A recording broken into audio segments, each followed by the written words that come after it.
اس کام کے کچھ لوازم ہیں، کچھ شرائط ہیں، اس کی کچھ تدریج ہے جو ہمیں سنت سے ملتی ہے، قرآن سے ملتی ہے، حدیث سے ملتی ہے۔ تو میں اس کام کے ضمن میں اس کی وہ تدریجی مراحل اور اس کے لوازم اور اس کی شرائط بیان کرنا چاہتا ہوں۔ سب سے پہلی شرط اول، وہ فارسی کا شعر مجھے یاد آیا کہ در رہے منزل لیلا کے خطر ہاش بسے، شرط اول قدمی نست کے مجنوں باشی۔ پہلی شرط یہ کہ مجنوں بنو۔ تو یہاں کا پہلی شرط کیا ہے؟ پہلے صاحب ایمان بنو، ایمان تمہارے دلوں میں ہو۔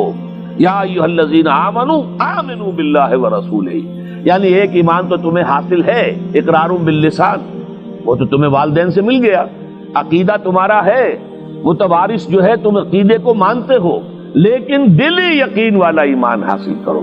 اصل میں اس کے بعد گاڑی چلتی ہے، اس کے بعد جو ہے نتائج نکلتے چلے جائیں گے، لیکن اگر وہاں ایمان کی کمزوری ہے تب اوپر سے کوششیں کریں گے، نتیجہ نہیں نکلے گا، آگے ہم بڑھ نہیں سکیں گے، ہمارے جو جد و جہد ہے وہ کامیابی سے ہمکنار نہیں ہوگی۔ اس جیسے ہی ہے جیسے ہم درخت لگانا چاہ رہے ہیں جس کی جڑ ہی نہیں ہے، آپ زمین کھود کا درخت جو اس کے اندر گاڑ دیں گے تو زمین تو نہیں پکڑے گی اس کو، وہ تو نیچے سے جڑ ہو اور پھر درخت جو ہے اس سے ابھرے، تو وہ ہوتا ہے کہ جس کے لیے یوں سمجھیے سرسبز درخت بنے گا۔ اس حوالے سے سب سے پہلا قدم کیا ہے؟ ہم اپنے گریبانوں میں جھانکیں، اپنے دلوں کو ٹٹولیں، وہ یقین والا ایمان ہے یا نہیں؟ اگر ہے تو اللہ کا شکر ادا کیجیے، تہنیت، مبارکباد، اور نہیں ہے تو پہلا کام یہ ہے کہ اے ایمان کے دعوے دارو، ایمان لاؤ جیسے کہ ایمان کا حق ہے۔ یقین اللہ کی ذات پر، اس کی صفات کمال پر، یقین مرنے کے بعد اٹھنے پر، بعث بعد الموت اور حساب کتاب، یوم حشر اور جنت اور دوزخ کا یقین، فرشتوں کا یقین، وحی کا یقین، قرآن کا یقین، کتابوں کا یقین، نبیوں اور رسولوں کا یقین، اور محمد الرسول اللہ کا یقین صلی اللہ علیہ وسلم کہ آپ آخری اور کامل رسول ہیں اللہ تعالیٰ کے، خاتم النبیین بھی ہیں اور آخر المرسلین بھی صلی اللہ علیہ وسلم۔ یہ یقین پہلے پیدا ہونا چاہیے۔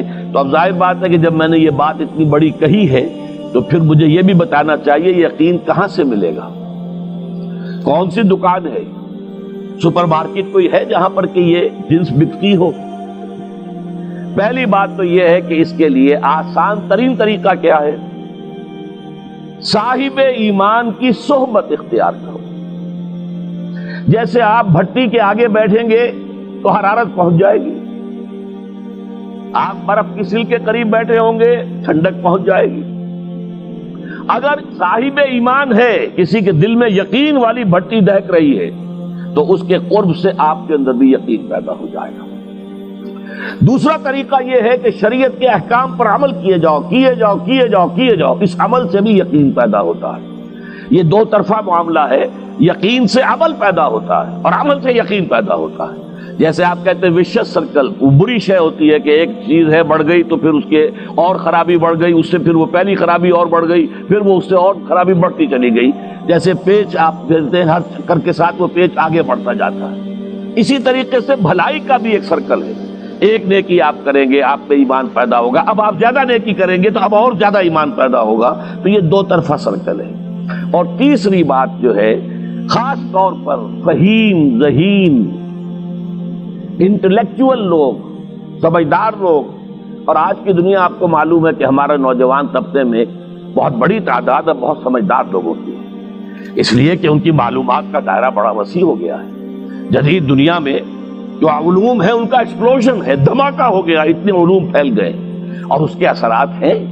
اخبار بین لوگ بھی جو ہیں وہ بھی ایک طرح سے ہر ایک ان میں سے فلسفی ہوتا ہے، آپ اس سے ذرا بات کر کے دیکھیے، وہ اپنے فلسفے بگاڑے گا، اپنی رائے دے گا، معلوم ہوتا ہے کہ شاید سب سے بڑا سیاسی تجزیہ نگار یہی ہے۔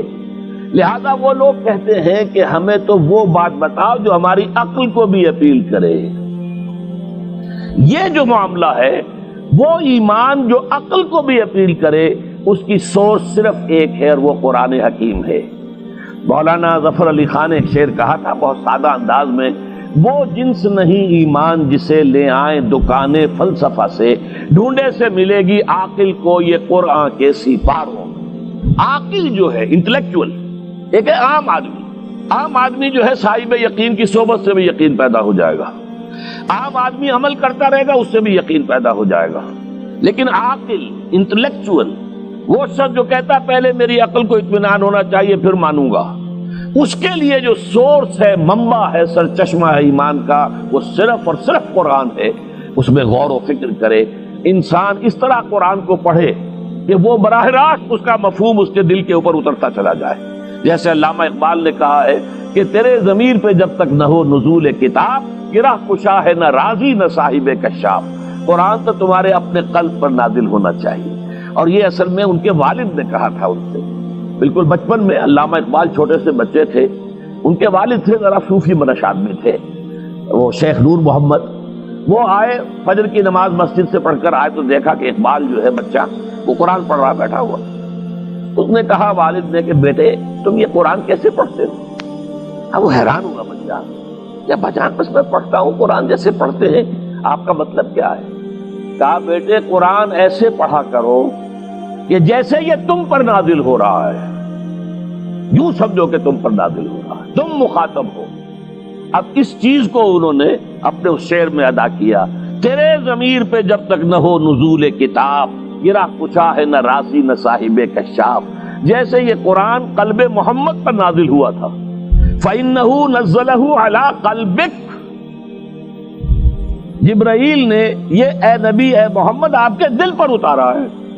تو جب تک ہمارے بھی دل پر نہیں اترے گا تو قرآن مجید جو ہے وہ ہمیں انسپائر نہیں کر سکے گا۔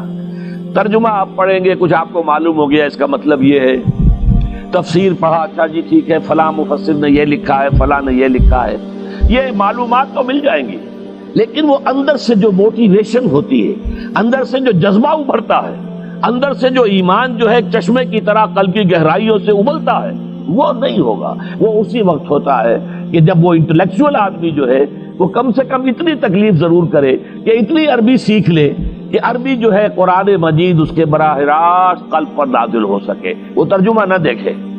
اب ایک آیت پڑھی پھر ترجمہ دیکھا، پھر دیکھا اس میں نمبر 11 لکھا ہوا ہے، حاشیہ میں جا کر دیکھا نمبر 11 یہاں ہے، وہ دیکھا، تسلسل تو ٹوٹ گیا۔ اب وہ بات نہیں رہی۔ اور ترجمہ جو ہے وہ سبھی جانتے ہیں، دنیا میں ہر بچہ بھی سمجھ لے گا کہ غالب کا کوئی شعر ہو اور وہ آدمی پڑھ کے جھوم جاتا ہے کہ کیا بات کہی، اسی کا انگریزی میں ترجمہ کر دیجئے، اب اس میں کچھ بھی نہیں۔ آپ نے مفہوم تو بیان کر دیا انگریزی میں، لیکن جو تاثیر ہے اس غالب کے شعر کی وہ انگریزی میں منتقل نہیں ہو سکتی۔ تو قرآن مجید کا کچھ نہ کچھ مفہوم تو ترجمے سے معلوم ہو جائے گا، قرآن کی تاثیر ترجمے سے نہیں حاصل ہو سکتی، تفسیر سے نہیں حاصل ہو سکتی۔ اسی لیے دو سب سے بڑی تفسیروں کا ذکر علامہ اقبال نے کیا ہے کہ گرہ کشا ہے نہ رازی، نہ امام رازی کی تفسیر کبیر سے تمہیں فائدہ ہوگا اور نہ امام زمخشری کی کشاف سے ہوگا، جب تک کہ تمہارے اپنے دل پر قرآن نہ اترے۔ اور اس کے لیے لازم ہے کم سے کم یہ کہ اتنی عربی انسان سیکھ لے کہ بیریئر نہ ہو ٹرانسلیشن کا، کوئی پردہ حائل نہ ہو درمیان میں، تسلسل نہ ٹوٹے، آپ براہ راست پڑھ رہے ہیں اور براہ راست اس کا مفہوم آپ کے قلب پر نازل ہو رہا ہے۔ تو پہلا سٹیپ جو میں نے ان 3 آیتوں پر اضافی آیت سورہ نساء کی آپ کے سامنے رکھی، ہم میں سے ہر شخص کا پہلا کام یہ ہے کہ وہ یقین والا ایمان حاصل کرے۔ عام آدمی کے لیے صاحب یقین کی صحبت بھی مفید، عام آدمی کے لیے عمل سے بھی یقین پیدا ہوتا ہے، لیکن انٹلیکچوئل کے لیے، ذہین کے لیے، فہیم انسان کے لیے، انٹیلیجنسیا جسے آپ کہتے ہیں، اس کے لیے لازم ہے کہ وہ قرآن مجید کی گہرائیوں میں غوطہ زنی کرے اور قرآن اس کے اپنے قلب کے اوپر نازل ہو تو کہیں جا کر وہ قرآن کو سمجھے گا۔ چنانچہ علامہ اقبالی کا ایک اور شعر میرے ذہن میں آیا ہے، وہ میں آپ کو سنا دوں۔ ہم یہ سمجھتے ہیں کہ عرب تو ان کی اپنی زبان ہے، لہذا وہ تو قرآن مجید کو سمجھتے ہی ہوں گے، لیکن بسا اوقات ایسا بھی ہوتا ہے اگر دل پر حجاب آئے ہوئے ہوں تو قرآن مجید کے سمجھنے سے بھی کچھ حاصل نہیں ہوتا، دل پر حجاب ہے۔ یہی وجہ ہے تو عرب ہو یا عجم ہو،